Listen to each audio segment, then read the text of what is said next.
So, welcome to another CMC podcast. Today, in the series of Meet the Instructor, we have Derrick Walker joining us. Derrick, you want to say hi? Hey guys, how we doing? So Derrick, what got you started in industrial rescue? When I was in the U.S. Navy, we had a lot of confined spaces and vertical entry. So I was interested back then, but once I started Line Energy, that was a big push for it.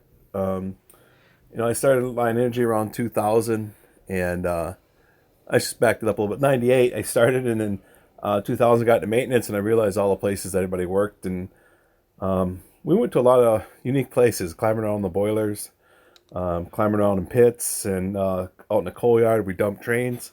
So you're playing out there. So I always wondered how someone's going to get me out of there if we had an issue. A good question to ask, right? So that's kind of where I got started in with it all. Well, and you've got a lot of responsibilities with the Line Energy, right? In addition to the rescue Yeah, team. I mean, I'm a maintenance supervisor, so I got a crew of guys that work underneath me, and I'm responsible for working on the maintenance for the boilers and pumps and keeping the place running, really. So, yeah, we got a lot of work, got a lot of responsibility to keep power on for everybody. Well, and I think it's got to be interesting, too, for you, being that you know both sides, both the rescue side and you're on kind of, the planning and the maintenance side. So when you set up jobs and everything, it's got to be nice knowing both sides of that. So I'd imagine that you can kind of pre-plan in, and kind of pre-plan in some additional safety, being what the end result's going to be. Right. It, every time we do a confined space, right, we got a lot of people know. Our fire department doesn't, they support us, but they're not our standby. So the rescue team at the plant is on standby. So you got to let everybody know and make sure everybody's aware of what's going on for the upcoming confined spaces. Yeah. So, do you have any specialty teams or anything, within the plant other than the rescue team that you're on, or? So there's a fire brigade. We have a fire brigade made up of about 20 guys. So we're the first guys to show up. If there's any fires at the plant, fire department's only a few minutes away. So we try to get to it before they do, right? Because they won't go into a fire without us, or a confined space for that matter. So. Yeah, so we have that, and then we just have our rescue team. Okay. Well, and that's awesome because I know you got a really good working relationship with the fire department up there, and that's so refreshing to see that the in-plant teams and the fire department's working so well together because nobody knows that place better than you guys. Right. No, they come a lot. They were just actually back at the plant not long ago doing a lot of training, bringing in the county rescue team. Just to get an idea what it's like inside a place like that, because most people don't realize how big it is to begin with, and how many confined spaces and vertical entries that we have. Well, just like the inside of the boiler, I mean, people look at the building, they don't realize that a good part of that building is taken up with the boiler itself. Our boiler's it's a little over 10 stories tall. It's in the neighborhood of 60 by 60 feet wide, so it's a big object inside that building. Yeah, and then on outages now, do you guys do you use like swinging scaffolding or do you build out scaffolding or how do you work when they work inside the boiler, it's all swing stage scaffolding or swing stage scaffolding, right? It hangs from the top of the boiler. They bring the cables, they drop the cables down to the bottom of the boiler, hook all the cable climbers up, and then they climb up to they take a dance floor is what it's called, and they take that whole floor up to the top of the boiler to a certain level, and from that point, then they go on and set up scaffolding on top of that to get to the top of the boiler and work on it.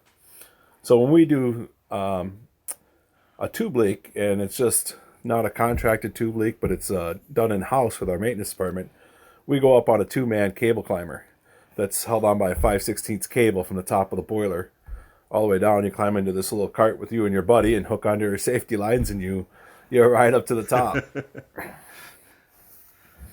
Yeah, and that's some serious pipe out. That's not like home center pipe. No. There's a lot of stainless, a lot of high chromoly piping or tubing actually. So, that's one of your kind of your other responsibilities, right? With a land.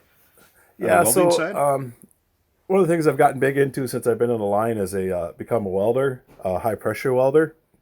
So we have what they call a R-stamp program that's ran by the National Boiler Board in the United States. So, we all of our welds have to be documented that are at over a certain temperature and certain pressure.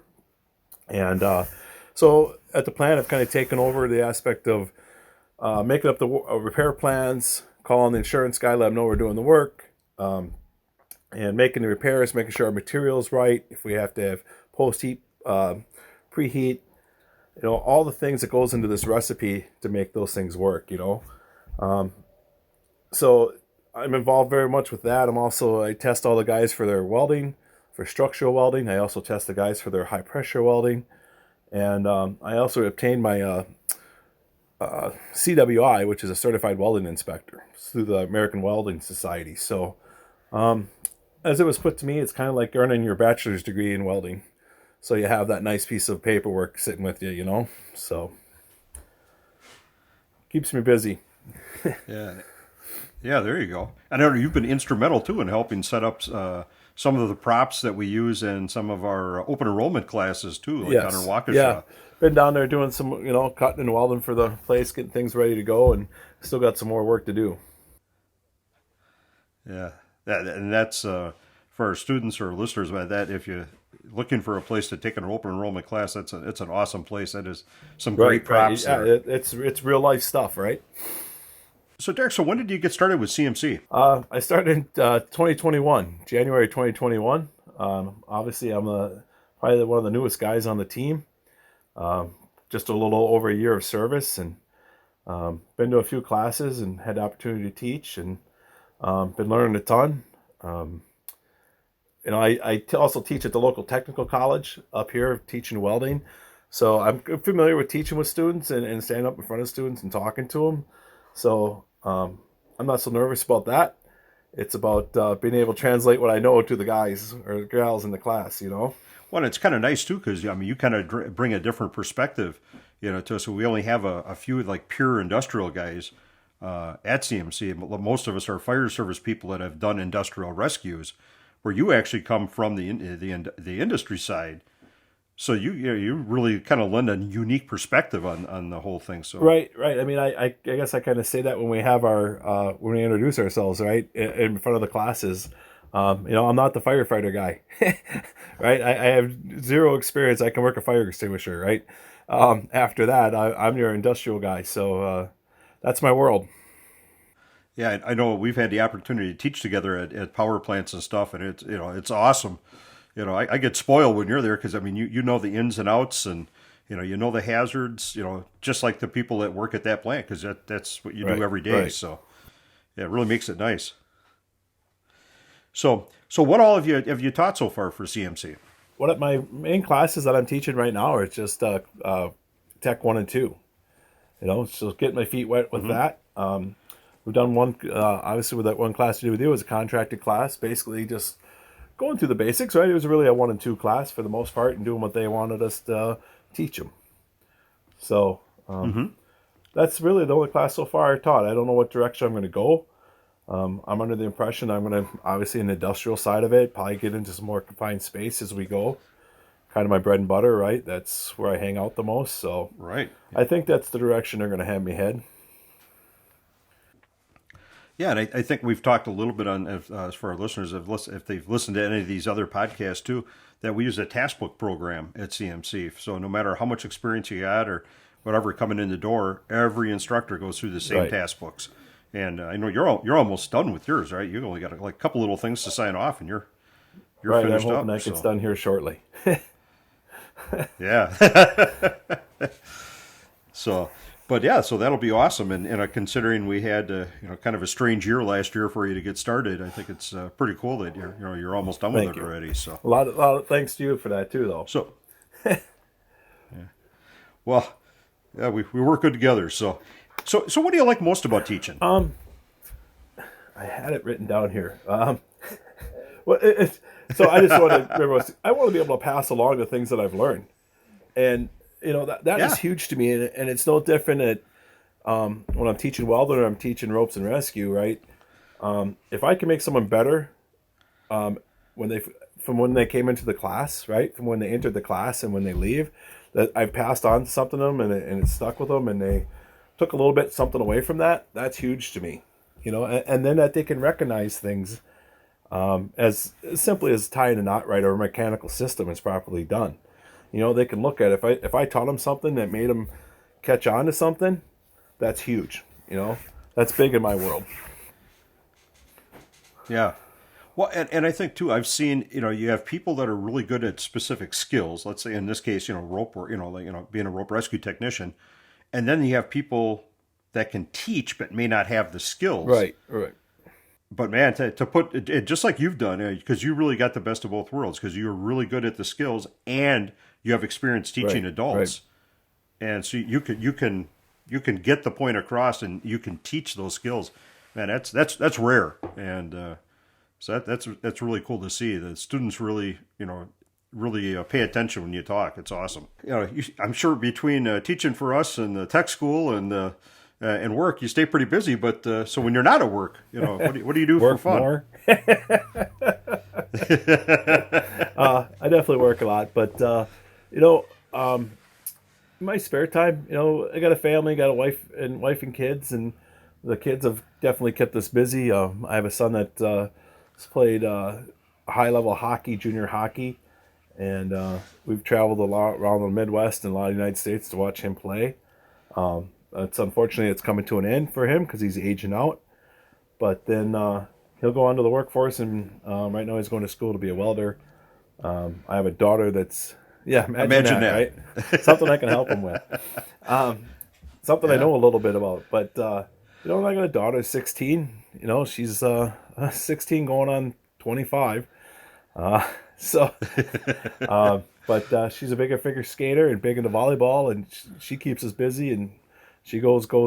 And, besides the family, I built the 1950 Mercury for the ground up. It came from New Mexico. It had no front end, no rear end, no motor in it. And I put a rear end underneath it. I put a front small block Chevy in it. I put a Camaro subframe in it. Shaved all the door handles. I took all the moldings off. Put an air ride system in it. So it goes up and down with air. Electronic doors, they all pop. Electronic trunk, digital dash. So I try to keep it looking nostalgic because I really like the way that looks, but yet I still want some of the good amenities of life, a nice ride. And so that's my sweetheart. I named it Miss Jules after my wife. So that was always a big thing back in the 50s and 60s, right? You named it after your girl. So we named her Miss Jules. And my other big passion is racing. I've been racing with a gentleman for about, we're going on 28, 29 years. We've been racing together, helping. He owns the car now, and I just help work on it. And this all started back in 1992 when I started racing. I raced for 2 years in a street stock, and then just got out of it and started helping him out, and we've been together ever since. And we've won a few championships locally, and won a touring championship in the state of Wisconsin called the Dirt Kings Dirt Late Model Tour. We won that 2 years ago, so that was a pretty huge accomplishment, to win that. Yeah. So that was really cool. But that's that's 40 nights a year throughout the summer. I mean, that starts from April and goes through September. So we're busy with that. So between the work, CMC Rescue, LTC, racing, family, we don't get to sit around a whole lot. That's to say, there's no grass growing under your feet, yeah. No. So is there anything in tech rescue that you really have like strong feelings about? I think right now I don't. If anything that I think that people need to think about when they come to our classes is really pay attention to the details, and how we do things, anchors, and how we tie things up, and how we set our mechanical systems, and the reason why we do the things we do. Right? If you're not paying attention to those things, it can bite you sometimes down the road. Right? And that's something I've learned from the days in the military and the Navy. Pay attention to detail. So when we're talking about how to anchor something or how to do a pickoff, and right, pay attention to the things that matter. That's important to me. To your original question, I'm not passionate about one particular way or thing. I just enjoy it all, and I want to make sure my stuff's right when I do it, right? Because the end result is we don't want to put anybody in danger more than, right? We're going to rescue somebody. We don't want to put anybody else in danger. So, Yeah, kind of be the solution, not part of the problem, right? correct, correct. Yeah. Because think about it, like on a rescue team or a fire department, if you ever have to be rescued yourself, I'm sure no one would ever remember that, right? Right, right, absolutely. It's amazing how quick they'd forget about it, right? Yeah, right. Yeah, Yeah. pictures of that in the fridge, and stay with you all the way through till your retirement party. Yeah, Yep, they'd be right. showing pictures or videos of it. So, yeah. So, the what do you see is kind of in the future of either rope or confined space? Where do you think things are going? They're getting stronger and lighter. That's the biggest thing that I've noticed since my time. I've been in rescue since 2000, and things were big, and we had these. Used to use the bar rack, and now we're down to these little clutches, and we're using anchor straps that are good for 100 kilonewton. That's a half inch in diameter, and right, that's just not wasn't the case 20 years ago. So I just see things getting lighter and faster and easier to work. Right? I think the engineering part of it's really playing a big part in it in our Yeah, industry. yeah, you're right. Crazy strong and light, and yeah, it's not hard to take, right? Right, right. So I'm good with it. I think it's a good thing. Right? We just gotta keep trusting our equipment and realizing it's built for what we're doing. Well, excellent. So, anything else you kind of want to leave our listeners with? Oh boy, that's a good question.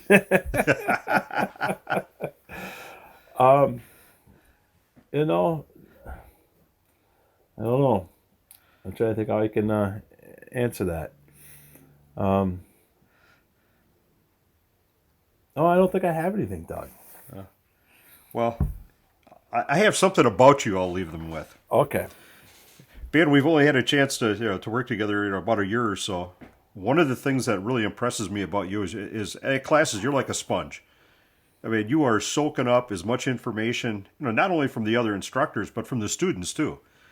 And that's awesome, because I think that's, we always say we learn as much as the students do in classes. And having the opportunity to work with people from all around the country and all different walks of life and industry and fire and law enforcement and mountain rescue and local search teams or whatever.